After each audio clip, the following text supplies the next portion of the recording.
You know, I'm going to give you a history lesson. We got some dumbass motherfuckers floating around this country. Stop laughing! And when I do, start fucking. Also, y'all did some nasty ass jokes on my ass too. Funny jokes and unfunny jokes come out of the same birth. You fucking guys are unbelievable. Why are you laughing? Evening, everybody. Welcome back to another episode of Why You Laughing today. Again, not back in our home, the Vaulted Podcast Studios, but coming to you over StreamYard. And today I'm pleased to introduce you to Joan Rivers versus Johnny Carson. One of the ugliest, coldest rivalries in comedy history, in my opinion. But first, I do want to remind you to go to blindmike.net. That's where you can find this podcast, all the audio versions. If you'd like to support the show for free, you can leave a 5-star review on iTunes and Spotify, and go to YouTube, subscribe there. Give a thumbs up and a comment. Apparently all that helps the algorithm. And if you'd like to support the show financially, you can also find at blindmike.net our Patreon and our merch. On Patreon, if you sign up to the $10 tier and above, you get these episodes a week early. So if you're jonesing, if you just can't wait to get more Why You Laughing, make sure you go to blindmike.net and sign up for the Patreon. So I was looking to do an episode on just Joan Rivers, and then I kept getting pulled into, we probably mentioned it in the Leno versus Letterman episode, but I'm fascinated by the Joan versus Johnny rivalry. I think over the last few years, and by that I mean 10 or 20 since Johnny died, it's a lot more talked about it. Joan's talked about it forever. Carson never really mentioned it while he was alive, but now it's been written in books and talked about a little bit more. But I still feel I wanted to do an episode about it, so this might end up being a little shorter than usual. But it's something I was definitely fascinated by. So if you're not aware, Joan Rivers, which, by the way, I would say there's like 3 or 4, and this is what I wanted to get into with Katie Hannigan, and we never got there, I don't think. But there's like 3 or 4 archetypes of a female comedian, and they kind of all stem from, I would say, Joan Rivers, Sarah Silverman, and either, Phyllis Diller or Roseanne, where every female comedian seems to be some variation of one of them. And I don't necessarily even blame females for that. I blame the business, because that's kind of why Amy Schumer got so big, is she fit a mold that they were looking for, and they were comfortable with, rocketing her to stardom. But Joan Rivers is definitely one of those, archetypes where it was females that wanted to be successful in comedy kind of copied Joan a lot, because she was one of the first very successful females to do it. And even I throw Sarah Silverman in there, but you can definitely see a lot of influence in Sarah Silverman from Joan Rivers. So if you want to talk coaching tree, obviously when we say like influences, we bring up a lot, Carlin Pryor, Eddie Murphy, those names, Rickles and Rodney, those names seem to come up a lot on this show, Hedberg, but just name a female comedian, and I'm sure in some way they were influenced by Joan Rivers. And she's also like, in my opinion, one of the ballsiest females in that time. I think if you watch like The Marvelous, I know there's an actual show based on her, but if you watch like The Marvelous Mrs. Maisel, it's definitely based on a Joan Rivers type, where she came from a time where females in comedy didn't talk the way that she did. She would talk about her miserable sex life, and she would insult her body and her looks and be critical of that. And she'd also be critical of others and ball bust the way, like I know me and Craig are fans of like Tough Crowd and the guys from the Comedy Cellar. Joan Rivers would have fit right in that crew, where she was a true ball buster in the way I feel like a lot of women were not at that time. But she really got her start on the Johnny Carson show, on the Johnny Carson Tonight Show, pretty early on when he took over. And I don't know if you know this, Craig. Are you aware that like you cannot find Tonight shows from the 1960s? Are they not on any of the streaming services? because I'll tell you why. It's hilarious that because I guess people just didn't have the foresight that, we try to now, but the reason a lot of the early Tonight shows are gone, I don't know if it's all of them from the 60s, but I know it's Johnny's first couple of years for sure are gone because NBC taped over them. Oh, God. Perfect. Which is a hysterical, like, if they put that in a show about the Tonight Show, you'd be like, that didn't fucking happen. Right. But sure enough, a lot of those early Joan appearances are not available, unfortunately. But Johnny gave her start, and at least as the story goes, he called her over to the couch, as he did so many, and she was like one of the first, if not the first person, where Johnny literally said, "You're going to be a star." And that really made her, and she was extremely appreciative of it, obviously. But she kind of became one of the very early crop of comedians where it's like, oh, that's a Tonight Show comic. That's someone that came from the Tonight Show. And, that kind of culminated in her guest hosting a lot, which Johnny had maybe the greatest schedule in entertainment history, other than Howard Stern, I guess. But even... I'll say this. Howard Stern does, like, when he does shows, does a 3 or 4 hour radio show. Johnny had to do like an hour towards the end, and he was doing 3 nights a week, which is wild.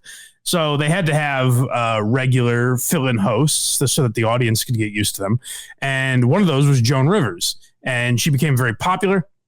Her ratings did very well. She was on the Tonight Show as a guest over 100 times. So, people were comfortable with her, and she was like the only female voice in late night.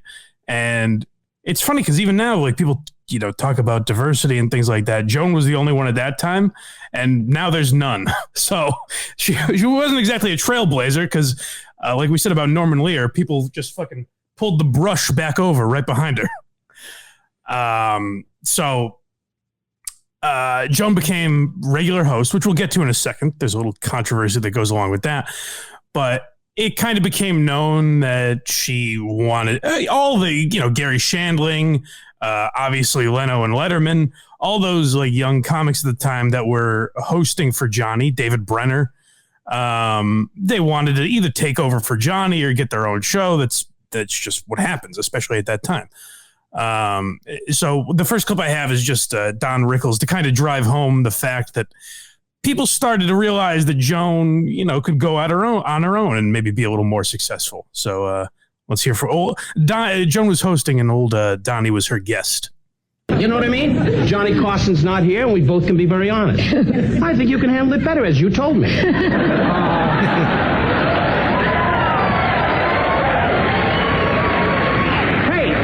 The woman came in my dressing room and said, "Don, you and I are friends. Don't I handle this show much better?" I said, "Absolutely." And Dummy here went, I just played a trumpet. And Ed McMahon's at home in his underwear going,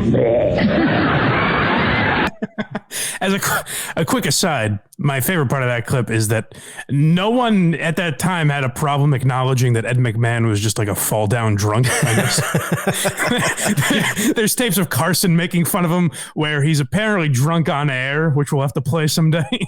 but that it's hilarious. I always wondered, like, if the audience at home was in on the, like, if they just accepted that Ed McMahon's a fucking booze bag, or if they were like, oh, obviously Don's kidding. Like, there's no way Ed is that much of an alcoholic, but he has some great drinking stories from what I understand. Definitely.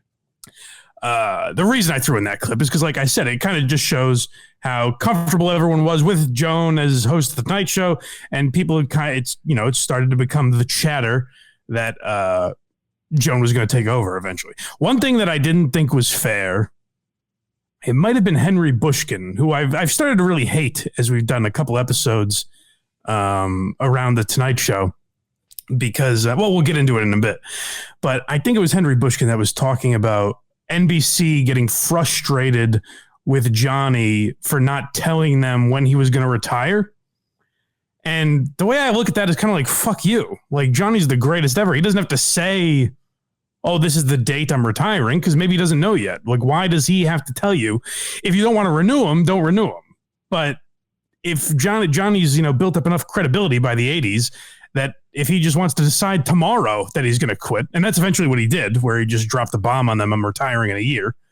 But I never understood. It seems odd to be frustrated at that when you have the guy who's not just number one, but the only guy in late night, and you're kind of bitching, like, why won't he tell us when he's going to leave? I understand that you have to. It was probably difficult for them to have a stable of, young fill-ins like that. Like I said, at this time, it was Joan Rivers and Gary Shandling were the two permanent fill-in hosts at that time. And Gary Shandling, as we'll get into, left to do his own show. So he wasn't a fill-in host anymore. So I can understand as these people got bigger, as, Letterman gets his own show, David Brenner tries his own show, Freddie Prinze shoots himself in the face. You start to lose people. I understand. He sure did. So what's the next clip, Craig? Are we already into her going to Fox? Yes. Joan goes to Fox. Yeah. So, I'll let Joan explain and then we'll talk about it. I said, Johnny, it's Joan, and I think I'm leaving the show. I have my own show at Fox, and click. So then I called him back, and I said, Johnny, and he clicked down again. Would not hear me. Would not. And it was terrible. And then lied and said I never called him. And then NBC got on the bandwagon because it's all money. Fox, their show is competing with him now. I was vilified in the press, and I was told that I left the cars. I didn't. My contract was up, and you guys haven't come to me. You've been asking me for a year. So I wanted to play that because that's kind of the center of this whole rivalry. That's the story that the end of their friendship is based on, essentially. But if we can go back a couple steps, and you can kind of tell from context what Joan's talking about there. But basically, her ratings, Joan said often her ratings were higher than Johnny's. Now, that might be because it was a Monday night, which is, maybe one of the bigger nights for late night as opposed to Friday. So there, and there are varying reasons as to why that happened. She's on less, so it might be more of an event when she's on. It could be guest based, who knows? But her ratings were good. At the very least, they didn't go down when Joan was on. So she has a legitimate case to have her own show. And Fox comes calling, which it's the strangest to me because when we talked about Leno Letterman, Fox was kind of involved in all that as well. And Fox has never had a successful late night show. It's very weird. Like they were in the mix for Conan. That never materialized for whatever reason. Like it's all the talk that Fox is going to hire this big name late night host, and they've never done it. And they've just kind of ridden off of, Seinfeld reruns in that time and stuff like that. But Fox is looking at Joan Rivers, and this is the time where Fox is just launching as a network. Like Joan was going to be one of their flagship shows. And basically NBC. So the accusation Joan is kind of making towards NBC is that it was a boys club and she didn't really get respect. And NBC kind of looked at her when they looked at, Gary Shandling or Jerry Seinfeld or Leno. It's also very funny, by the way, another side note, to hear, because I went through a lot of these old interviews, and the way they talk about Leno is like, the fresh-faced kid who's hip. Like, we got to get him if we want to relate to the kids, which is a hilarious way to think of Leno if you've known him for the last 40, known his career for the last 30 years. But at one time, he was like the hip new kid. And so NBC looked at it as like, we want to keep guys like Shandling and Leno and Letterman happy. Joan, I mean, what's she going to do? What is some network going to hire a woman? So they didn't take her seriously. And that's at a time where I do legitimately believe the argument of a boys club, whereas now I do think a lot of networks are more prone to specifically look for a woman, even if they're less qualified than the men. Back then, it wasn't the case, where Joan could get great ratings, but they might not really take her seriously. So she accepted the deal with Fox. And basically, the reason that is problematic, because it's interesting, as I did research for this episode, I started to agree with Johnny more than I thought I would. I've always thought, like, what an asshole. But then as we go through here, I understand Johnny's side of things a little more than I ever did. So that's the way the story goes, the way Joan said it, where she called him and said, I got this gig on Fox. I'll be competing with you. Johnny hung up and never spoke to her again. However, there is some, shadiness that goes into it where Joan didn't tell Johnny until she already took the deal. So she didn't go to him. He's, kind of her mentor and her, the reason she is as big as she is in the business, at least that's how Johnny probably looked at it. And she didn't go to him for guidance. She didn't go to him for his approval, his blessing, any of that. Instead, she just took it. And Johnny obviously didn't like that. And Joan does make it out like, well, hey, I called him eventually. Which I understand Joan's perspective. She's like, I don't want to blow the deal up with Fox. If I call Johnny, tell him that I'm thinking about taking this deal, NBC could come in and fuck the whole thing up somehow. So she was nervous, essentially, and that's why she didn't call Johnny. And I don't know that Joan ever really acknowledged that part might have been her fault, a little more than she gives it credit anyways. I think she acknowledged it to some extent, but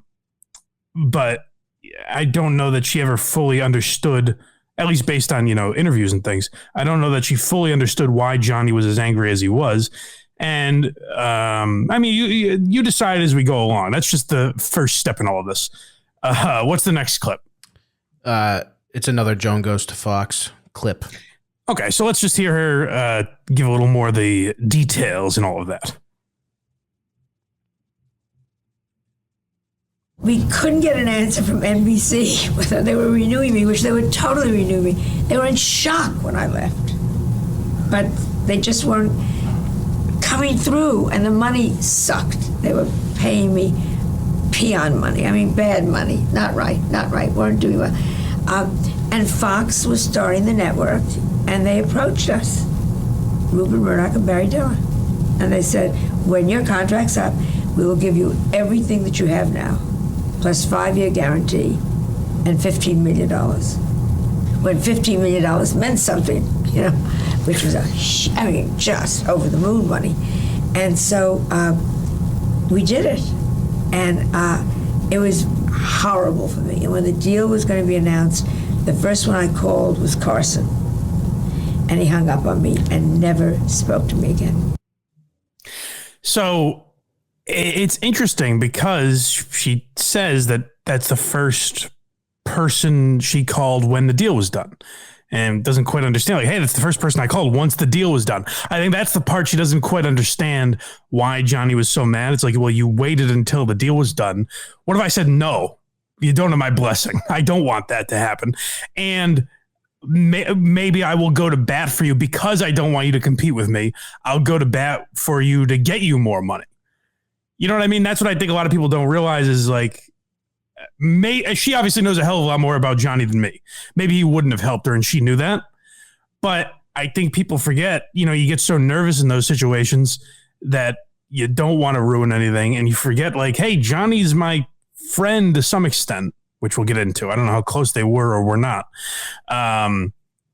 But maybe he can help me out in this situation and get me more money from NBC. But the fact of the matter is, she wanted to leave. She didn't want Johnny's help with NBC. She may have wanted his blessing and said, go on, but it's got to, especially in 1983, it's got to be impossible to turn down $15 million to have your own show. And just the prospect of going up against Carson, even if he is your mentor, the idea you're now his equal in a sense, that's got to be very enticing. So I don't think she wanted Johnny's help, and maybe Carson knew that. Maybe he was just a petty child, but it certainly rubbed him the wrong way, which I can kind of understand the further we go through this.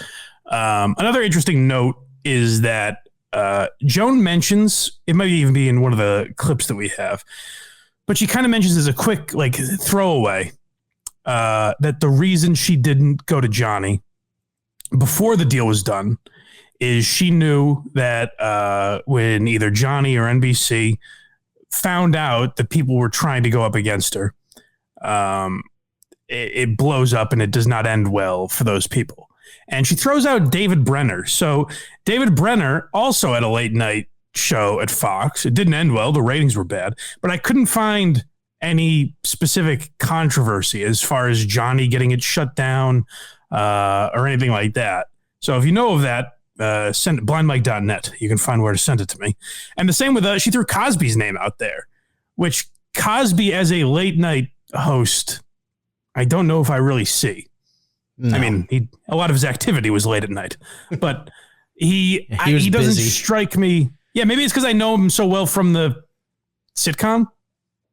Maybe. Like I think of him in that world, but I don't see him as being a great conversationalist. Like, look at any interview with him. You know what I mean? He doesn't seem like a guy that's going to have fun banter. Well, he doesn't talk with people. He's usually talking at them, so it wouldn't really work. Yeah, and maybe that's just how we know, because Cosby was also a fill-in host. So maybe if we go back and watch some of the old footage, we'd be blown away by his performance. True. But I think that was probably the right call for the Cos, who had one of the great sitcoms of all time. True. All right, let's keep going with the clips here. Next one's called Their Relationship. Oh, yeah, so this will tell us a little more. There's, shall we say, mixed reviews on how true this is. But let's hear Joan's perspective on what their relationship actually was. My relationship with Johnny was, I adored him on air. He adored me on air. The lights would go down and he would play the drums. And I would say, for the 9 years I was on the show, the 10 years I was on the show, boy, the band sounds good tonight. That was our conversation. And the lights would go up and he'd say, so what did your mother say to you? And I go, Johnny, I can only tell you this. We had no relationship. He was a very cold man. He wasn't a bad man. He was just a very cold man. So that is accurate to how pretty much everybody described Johnny. He was not a pleasant sort. He wasn't a warm, inviting guy.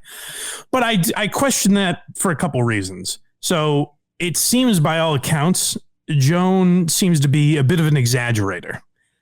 For example, she said that she made some claim that she kissed, like she had a lesbian kiss with Barbra Streisand on stage in some play they did.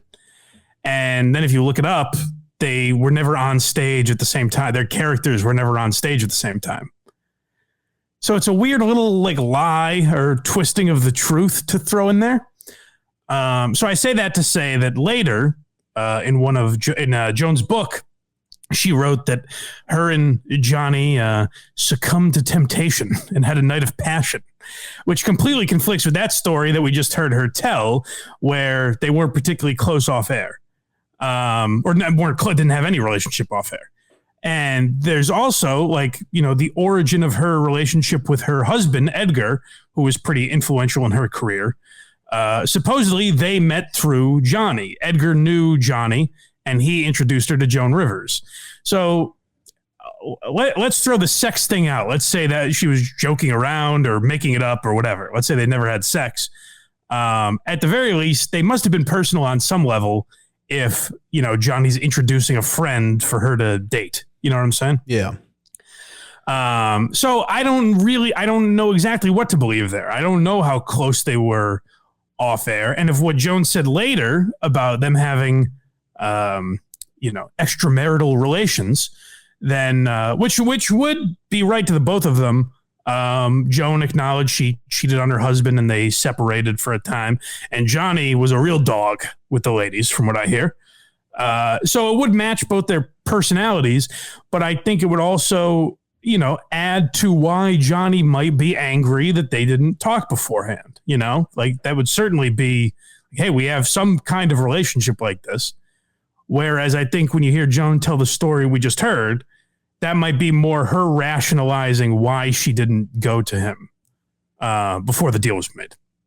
But we'll never know because they've both croaked. But it is interesting to know because I think if you listen to enough of Joan's stuff, she was so entrenched in like celebrity culture and things like that I don't even know if it's lying as much as she would throw shit out there as a joke or an exaggeration, and it would just become, history. Like people would just say, "Oh, that must have happened."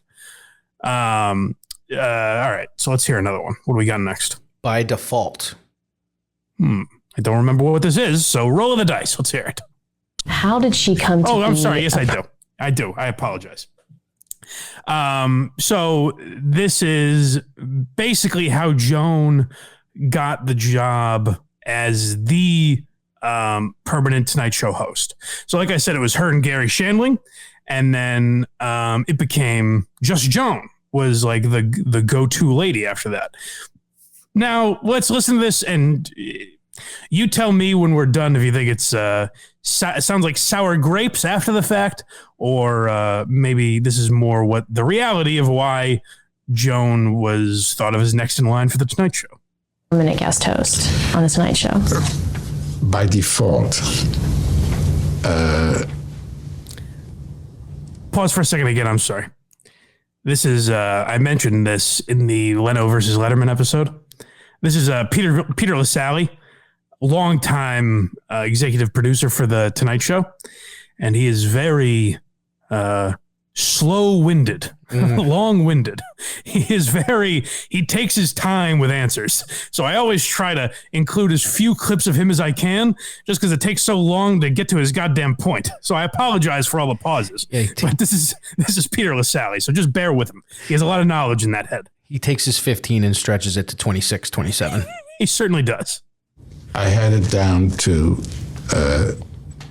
Joan Rivers and Gary Shandling were the two permanent guest hosts, and they split the number of shows between them. Gary was very talented, got It's Gary Shandling show, his own TV show, and decided that he couldn't do both. So it's interesting that, and this is why I think history in general is interesting.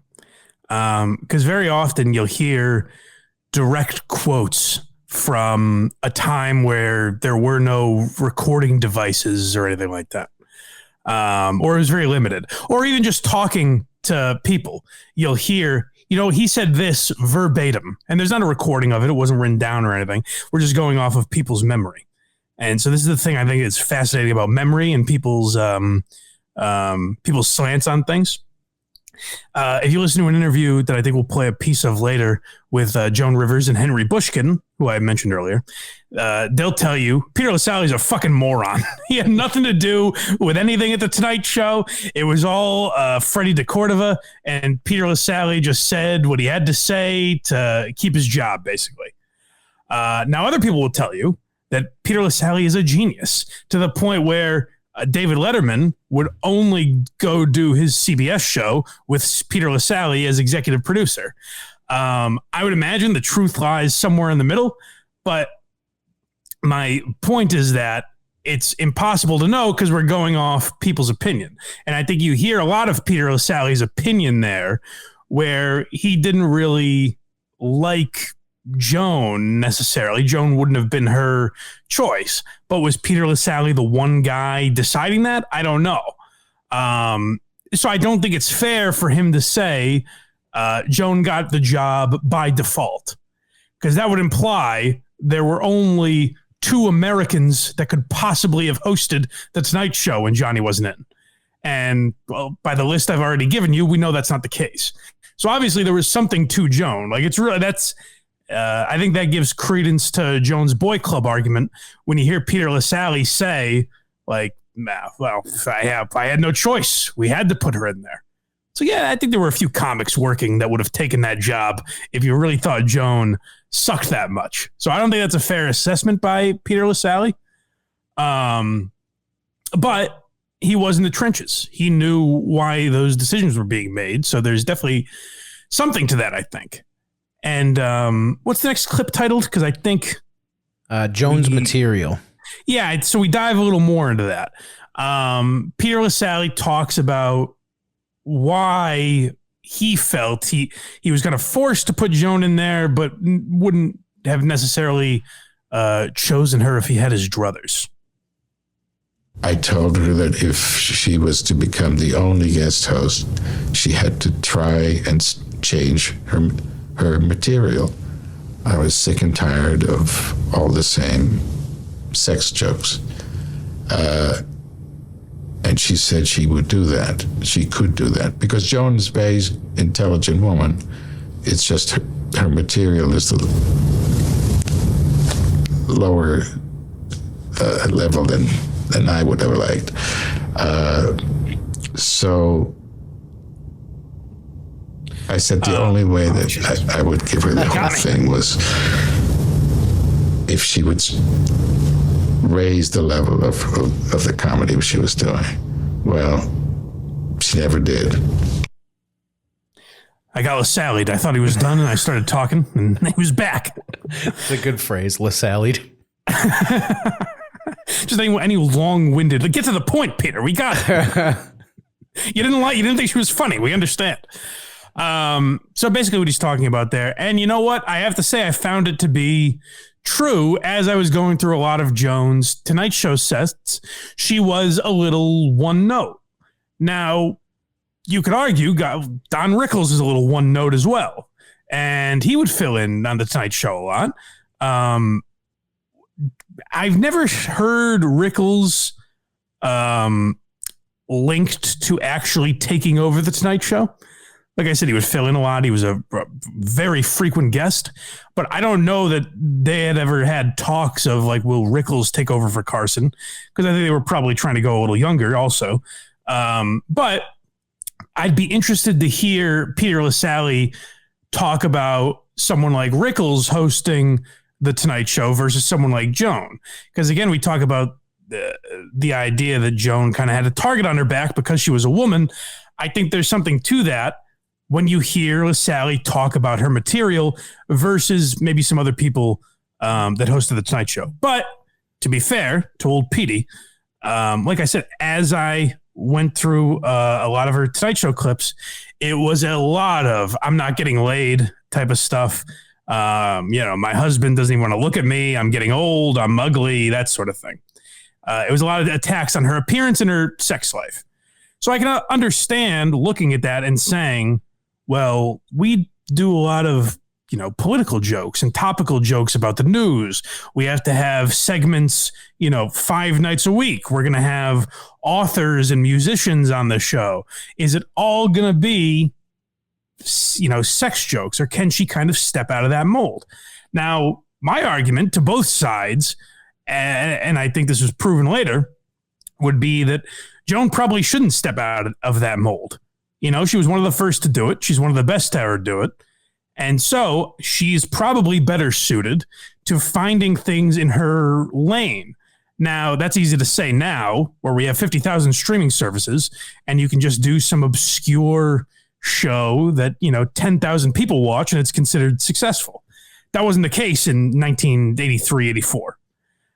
You had to appeal to a mainstream audience. So Peter LaSalle didn't have that luxury to be like, well, Joan, why don't we create this type of show for you? Because that type of show didn't really exist. Joan would later find her niche, which we'll probably talk about more towards the end. But I can understand the thought of, like, is she going to fit every single night? Now, ratings would dictate. The audience didn't mind.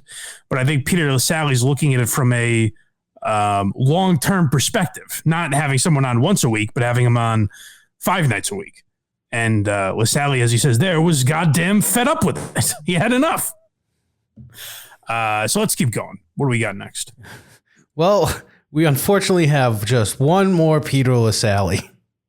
Oh, come on. I can't. We don't have 40 minutes. Don't worry. It's his longest clip so far. Let's hear what old Peter has to say. I'm going to wait because I don't want to be duped by him again. But let's maybe cut to the chase here, Pete. She did another thing that wasn't nice, which is when she got the Fox show. She assumed, because we had been friends, that I would quit Johnny and produce that show, which she had never discussed with me. As a matter of fact, we were in negotiations to renew her contract with the Tonight Show. And she called me the night before her press conference announcing the Fox show to say, could I meet with Barry Diller? Whatever salary I wanted, he would pay for it. But I had to be at that press conference announcing. And I said, I have no intention of either being at the press conference or having a meeting with Barry Diller. I wanted to stay with Johnny until the end. And that got very ugly. Now, she's flat out said Johnny is lying about this. There were, I think, again, this is was from Bushkin's book, but there were, kind of rumors that he wanted to go with Joan, and he was in the doghouse with Carson for a long time because of that, because Johnny believed that to be true. So again, we have to analyze, is that sour grapes from old Pete, and he kind of built that as his, his alibi or his story to save his own ass. And then, 30 years later, he's still kind of saying that. Or did Joan try to poach him? And he said, no, I have no interest in going. That we'll never really know. I do find it odd if that's true. If that is true, then Joan certainly isn't as innocent as she portrayed. If she does not tell Johnny about this Fox show and goes to Peter LaSalle and says, hey, are you coming with me? Let's keep it a secret, but will you go with me? Then I think Joan is very much to blame. And there's much more, sinister behavior going on behind the scenes where she legitimately was trying to take Johnny down. And it wasn't some friendly, come on, John, I'll gladly finish second. Will you give me your blessing? I think she was gunning for him a little bit, maybe more than she acknowledges. And she should be. I don't think that's a bad thing. I think a guy can, help you build your career, and you can still try to surpass him or, recreate what he's done. I don't think that's necessarily the worst thing in the world. But one of them is not being honest as to how that went down, either old Pete or Joan. And I feel like someone who takes as long to get to his points as Peter LaSalle does has to be telling the truth. You wouldn't waste that much time lying, I don't think. Imagine halfway through, you're like, man, this isn't even usable. Like the people interviewing him. Let's just, let's wrap this up. Peter, you've wasted our time. Guess we got craft services. What do we got now? Johnny's son died. So this was very sad, but it's also it's another strange story. So this is after the whole fiasco. We're kind of jumping around the timeline a little bit, but this is after Joan had left for Fox. Johnny's son died. Drove off, I want to say the Golden Gate Bridge, if memory serves me. But he died in some kind of horrible car accident / drug-induced incident. And Johnny was very broken up about it. Now, people would also say Johnny didn't speak to his kids that often, was not a very attentive father, was not very close to them. And they almost throw that out as he probably wasn't even really sad, which I don't believe, because I think if you're not close to your kids, then a lot of your demons probably come up and you think, fuck, you're kicking yourself. So it can almost be more painful from that perspective. But regardless, Johnny's son passed away tragically. And this was the next attempt for Joan to try and patch things up with Johnny. We had this big falling out, and I went off to Fox. And when his son died, I wrote him a note, and I said, I don't care what's happened between us, what you think's happened between us, but this should not happen to anybody. Never heard a word. I thought, I did the same thing. I did the same thing. And I got not a response from him, but a response from, some assistant secretary somewhere to say, thank you for the call. That's, was I gratified? No. Was I happy I even called him? No. I wasn't even happy I called. That's such a horrible sentiment to me. So that's Henry Bushkin, by the way, the lawyer that I referred to. And if I didn't explain it enough, Henry Bushkin was Carson's lawyer forever. They kind of ran the business behind the Tonight Show together. And as we talked about, Johnny's a very private, introverted, almost recluse of a man, particularly in his post-Tonight Show days. So very private guy, didn't like a lot of his dirty laundry being out there. Henry Bushkin wrote a tell-all book specifically about Johnny Carson. It wasn't like, hey, here's the wild life of Henry Bushkin, and I brushed elbows with Johnny Carson. The book was, here's everything I know about Johnny Carson, essentially. So I think he's a true dirtbag, sleazeball lawyer. And I think that clip kind of proves it. So Joan has more of an axe to grind with all that, but I don't think she sounds great in that clip either. I think it's pretty horrible to judge someone's reaction if you say, yeah, I reached out when his son died and he didn't even get back to me. Body was still warm and he didn't talk to me. Yeah, it's weird. It's weird that he might have had other things on his mind at that time. So I think that's a horrible clip. And then when you say Henry Bushkin say, I wonder if I didn't even want it. I wish I never did it. Right. It's like, so that's what you were reaching out to him for? Bushy, thank you so much. Don't even worry about it. Who cares about that kid? Let's you and I rekindle. Johnny, will you still be my friend? It's a sickening sentiment to me. It enraged me just hearing it again. So that's the kind of thing I didn't like, where Johnny became this figure, and there are some parallels to Stern, who Johnny didn't stay in the Tonight Show long enough to become a joke. Like when he went out, he was more or less still on top. I know Arsenio kind of, started digging into his audience a little bit, but Johnny was still more or less, considered cool and part of pop culture and everything when he left. At least, a couple of years before he left at the worst. But I do think there are parallels to Stern, who has completely lost anything cool about him. But a lot of the shots taken at Stern are by guys like Stuttering John, where, I'll go on WATP every now and then, and they'll bring up Stuttering John. And I have been on, so put it this way. I've been on Who Are These Podcasts with the lovely Carl 4 times now, I think. They've each been over a month apart. And every time, Carl will play me a clip where Stuttering John is talking about Howard Stern and just trashing the guy. And Carl even sent me prep for one of the episodes I was on. Carl sent me a whole hour of Stuttering John just bashing Stern and talking about the old Stern days.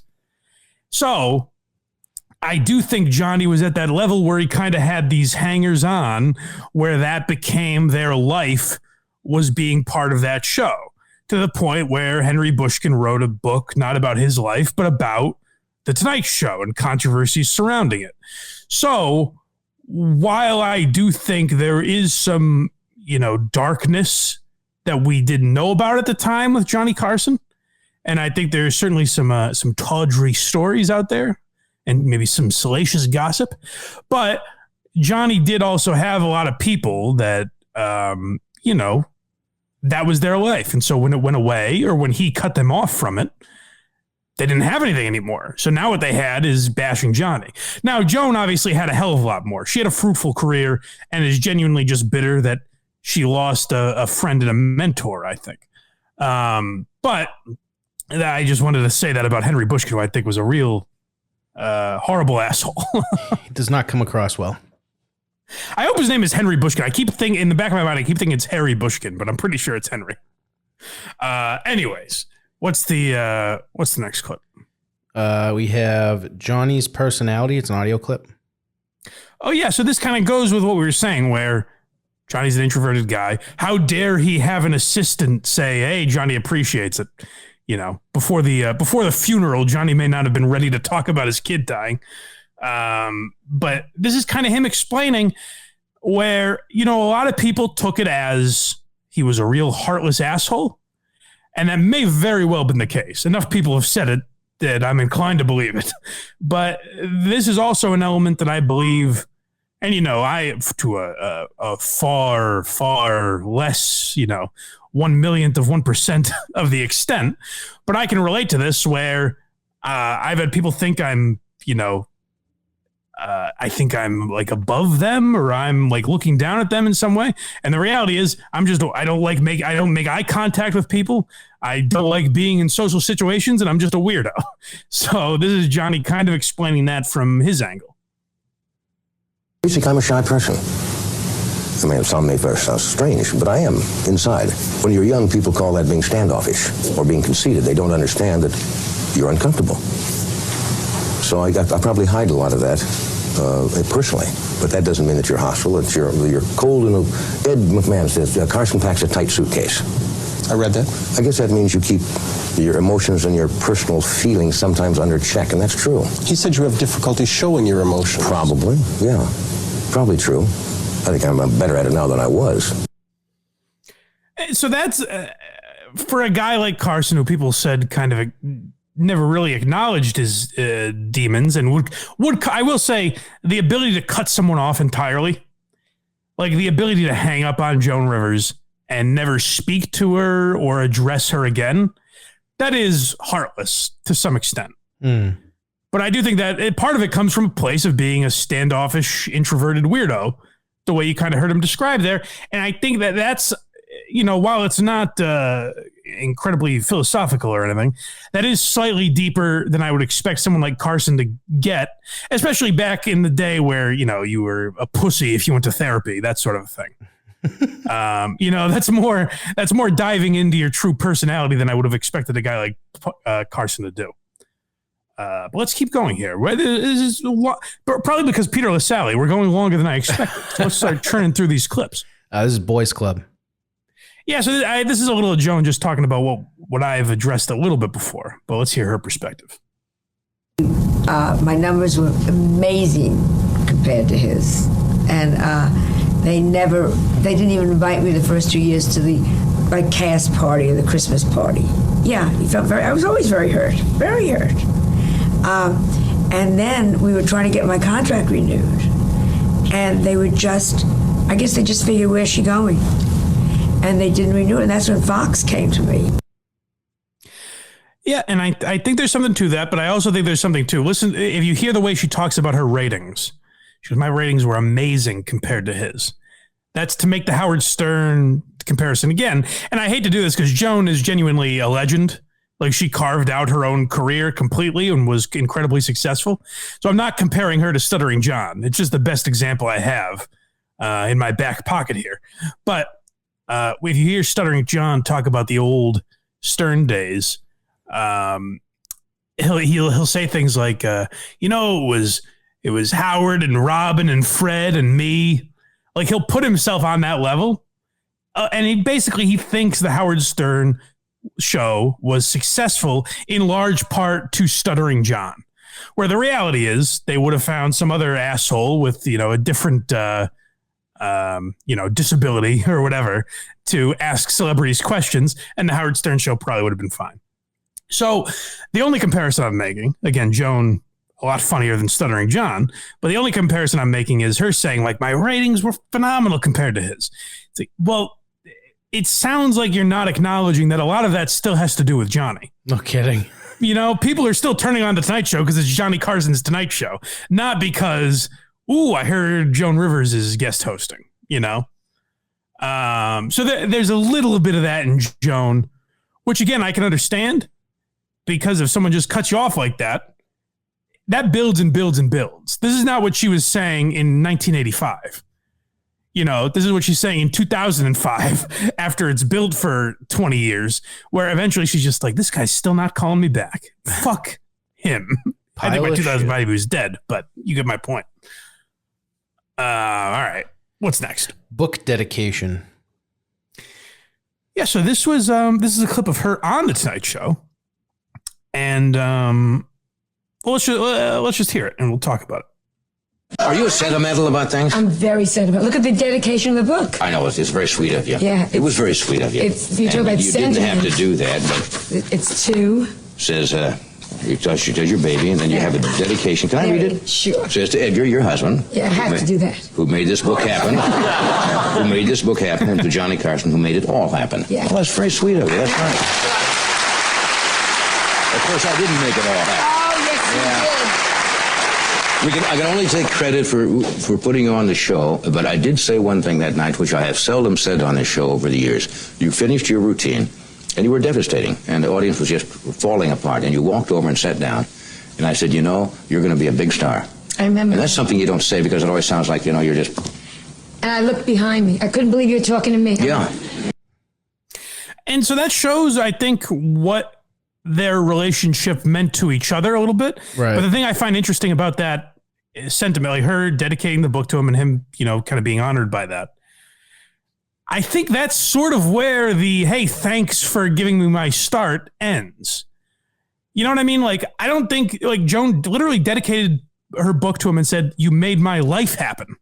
And even when she's talking to him about it, says, you're more important than my husband. She's like, I have to put that asshole in there.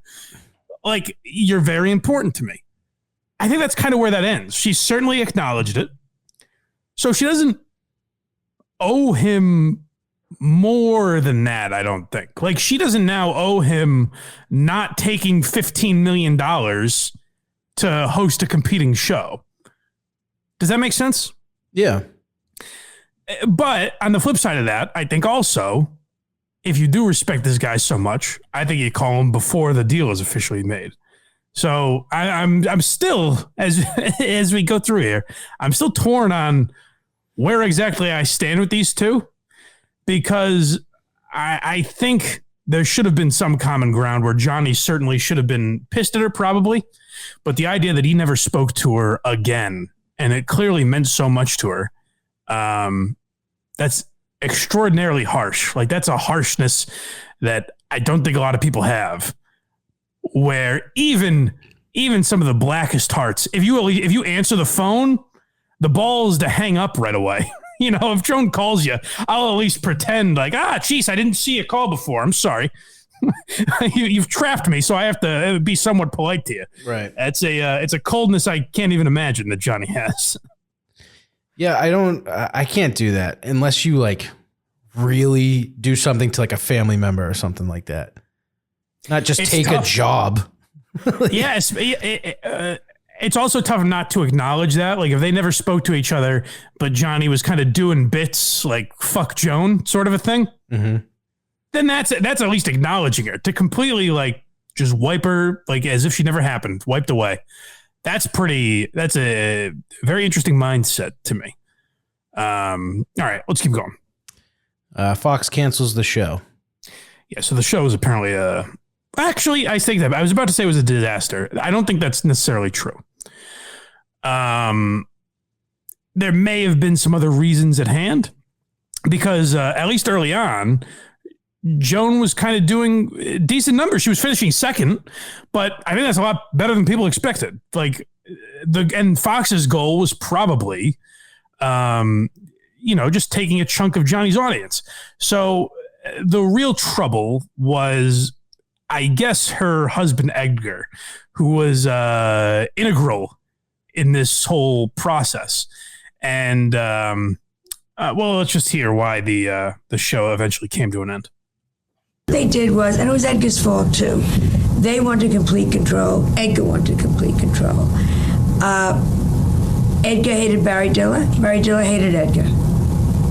And at the very end, which I talk about in my show, we had a meeting on a Thursday night when things were really bad. And they said to me, you can stay, your husband goes. I had a Sophie's choice. I was told I could stay. And I said, I go with my husband, thinking they'll never allow it. And they said, then tomorrow night is your last show. And it was. It was terrible, terrible. And it was nothing about ratings. the ratings. We made the money from day one. It was about Edgar and Barry Diller. Hit the bricks, you broad. That's what they said to poor old Joan back then. So I shouldn't have said it was a disaster because it sounds like it really wasn't. But the only reason I question how good the ratings really were is because if it's really a monster that's taken that much of the Tonight Show's audience away, you're figuring out a way for it to work. Or at the very least, you're not saying like, all right, tomorrow's your last show. See you later. Yeah, exactly. Especially if you're a brand new network, like I just find that hard to believe that her ratings were killing it. But I do think they were good. Now, the problem is Joan was not in what they should have been doing, because I think Joan's comedy is probably more targeted to women, is found a show that was more targeted to women. That was exactly that. And maybe based on the content it was, but if you're going up against Carson, you have to think of much broader appeal because everyone watched Johnny. Johnny appealed to everybody. So, at the end, they say he wasn't really appealing to the kids, but you see my point. So I think the next clip is about old Edgar. Am I wrong about that? Yes. So Edgar did not take this well. So a few months went by, and they had also separated, by the way. Like, you hear Joan, she was loyal to him in that regard, but, there was some extramarital affairs going on. Edgar was also very sick. He got very sick not long after this. So let's hear what happened to the poor old bastard. Especially, I know the red light's on, so I have to hurry, to my daughter Melissa, because the last 2 years have been very difficult. 2 years ago, I couldn't get a job in this business. I could not get a job. My income dropped to 1/16 of what it was before I was fired. And people said I wouldn't work again. And my husband, as you know, had a breakdown. It's so sad that he's not here, because it was my husband, Edgar Rosenberg, who always said, you can turn things around. And except for one terrible moment in a hotel in Philadelphia when he forgot that, this is really him, because he was with me from the beginning, and I'm so sorry he's not here. So if you couldn't figure out from context, obviously, Edgar took his own life, unfortunately, which I also like the 80s, where they're like, he had a breakdown. He had a bit of an incident. He had a case of the gloomies. He wasn't feeling so hot. But yeah, Edgar took his own life. And like I said, there's a lot of things at play there. And, depression is not one thing happened, so suicide happens next. There's obviously a lot of things going on. And you can hear that weighed heavily on Joan. But where she is when she's telling that story is on her new daytime talk show. So the late night show ended. And like I said, I think they figured out, Joan might be better suited to, maybe the housewives that are sitting around at home waiting for the husbands to get home. Maybe Joan's more that type of audience, which I think she certainly was. And so her talk show was pretty successful. It won some Emmys. It was on for 5 years, I believe. So things started to pick up a little bit. She was persona non grata after the Fox thing. She had, she's the woman who not only betrayed Johnny Carson, but then had an issue with Fox. So that's 2 networks now that won't deal with her. And, she had a long time of working her way back. And when I say a long time, it's years. So in the grand scope of history, it wasn't crazy long. But if you're in a position where you've ruined your relationship with The Tonight Show, which built you, you've ruined your relationship with Fox because you told him to pound sand with your new talk show. You've separated from your husband. Your husband then kills himself. You have I think 2-year-old. I forget how old Melissa was at the time, but a young child. So it feels like your world's falling apart. So she was able to, through all that, kind of rebuild her career a little bit. So hats off to Joan Rivers for making it out on the other side of that one. But let's hear what's next. Carson's last show. Yeah. So Joan wasn't invited back for anything, which we'll also talk about, like the 40-year reunion when Leno took over. Not reunion, but anniversary rather. Yeah, that's nice. But this is them talking about Carson's last show. I think this is Joan talking to Stern, maybe. if I'm guessing right. Who knows? We'll find out. Carson, as you know, is going off this week, and I wasn't asked. Here I go. I wasn't asked to come on and say goodbye. I wasn't asked in any way, shape, or form to be part of that with NBC, even though we did call. Through the years, as I said, the Carson show was very kind to me. I left it at the end of my contract when a list had come out saying the 10 replacements were all going to be men indeed. As it turned out, it was Jay Leno. So I wasn't wrong. That had been slipped to me. I met my husband. Carson knew my husband, Edgar, and introduced us. The show changed my life. I am totally grateful. I wouldn't be wearing this watch. I wouldn't be wearing this charm bracelet. I wouldn't be having this show without it. So I wish Carson good luck. I don't wish him anything bad. He doesn't like me. Too bad. I do like him. Hold it together, Joan. Come on. Enough with the waterworks. But you can tell, like, this really bugs the shit out of her. It really bugs the shit out of her. To the point where Carson says goodbye, and now Joan's probably thinking, well, at least I can get back on the Tonight Show. But as we talked about in the prior episode, Jay Leno, who is taking over, is a people pleaser. And he doesn't want to rock the boat. He doesn't want to piss anyone off. So what Jay said when he took over was, hey, out of respect to Johnny, Johnny has banned Joan Rivers, so I'm not going to lift that. It's not up to me to lift that ban. She's been banned from the Tonight Show, and I'm going to uphold that ban. So Joan would really rip into fucking Leno. She would call him an asshole, and she hated fucking Leno, which I think kind of makes sense because Leno doesn't have a dog in the fight. No, and Letterman was an extremely loyal Carson guy, and Letterman ended up having Joan Rivers on eventually and being friendly with Joan.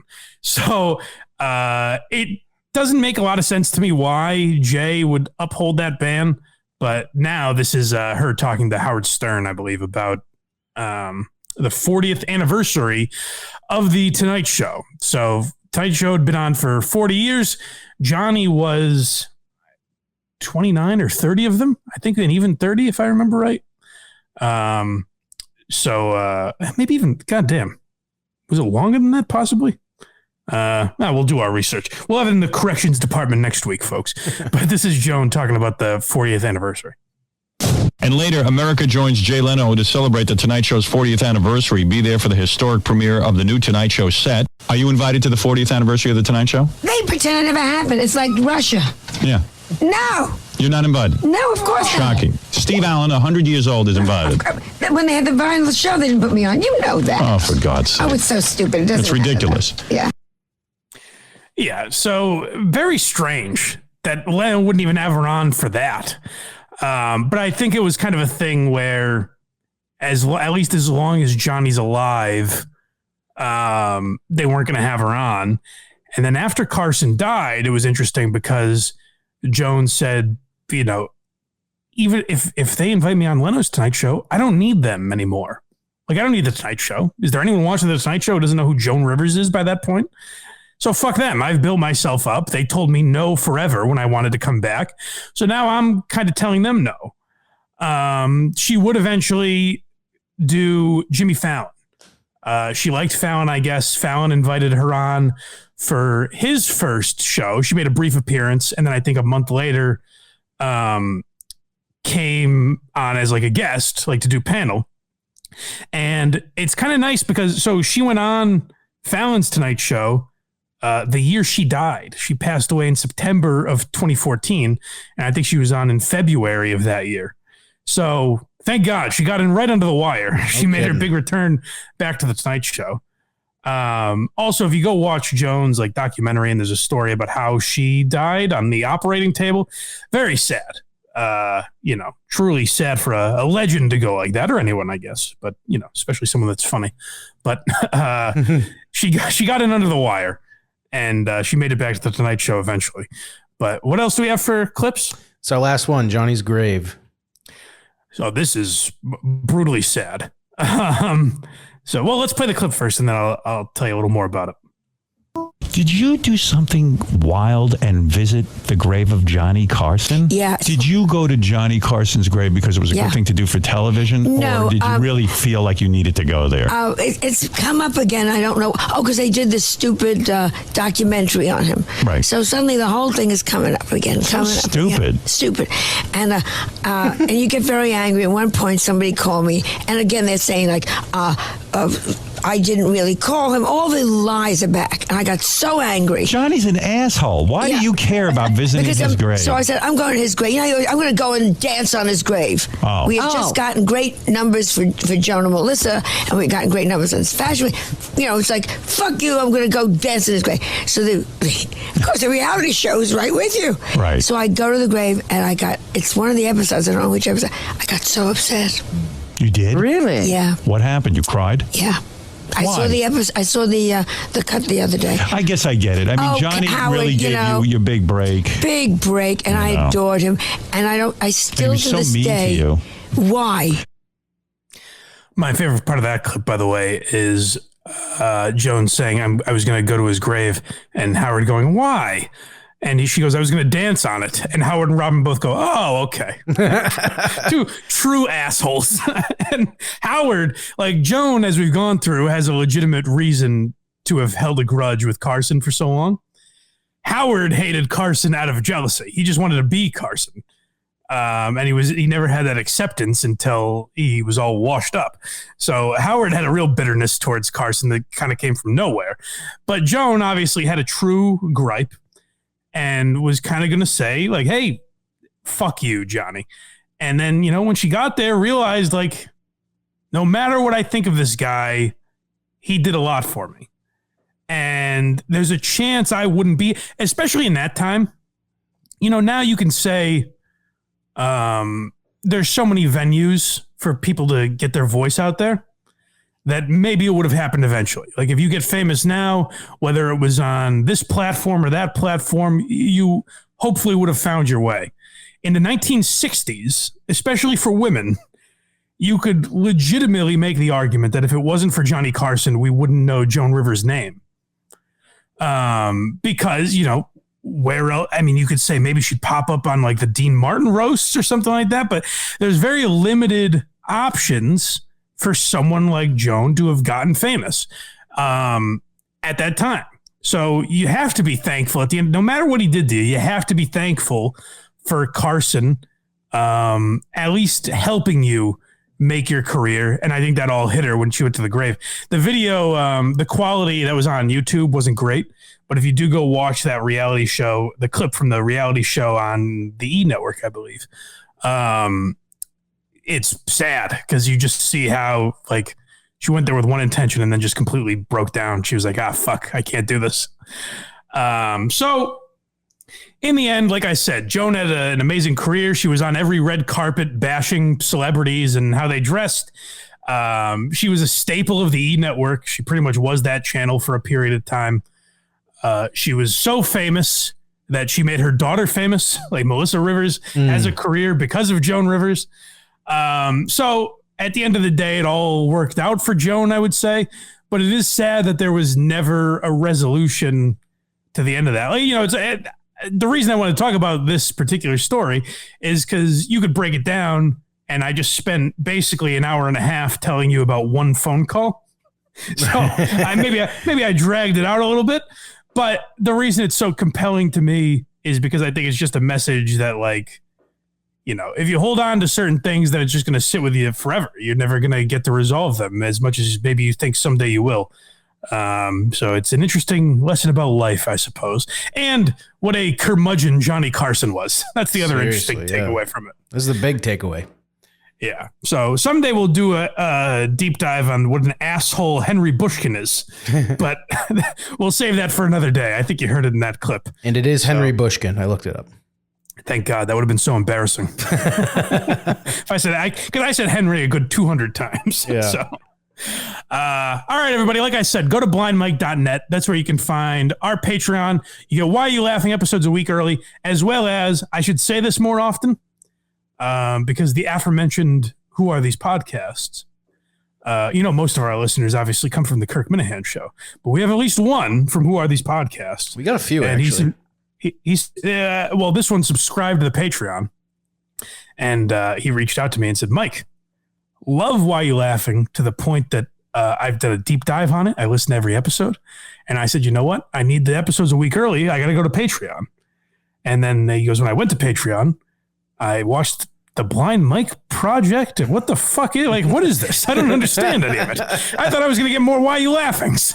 So I should alert people. If you want Why You Laughing episodes a week early, subscribe at the $10 level or above, and you'll get those. And you can subscribe to any level to get all the bonus content that we do, like the Blind Mike Project and the Quincy watch along that we're in the middle of right now, and more on money and whatever nonsense we do back there. So subscribe to the Patreon, or if that's too rich for your blood, support the show for free. You can find ways to do all of that on blindmike.net.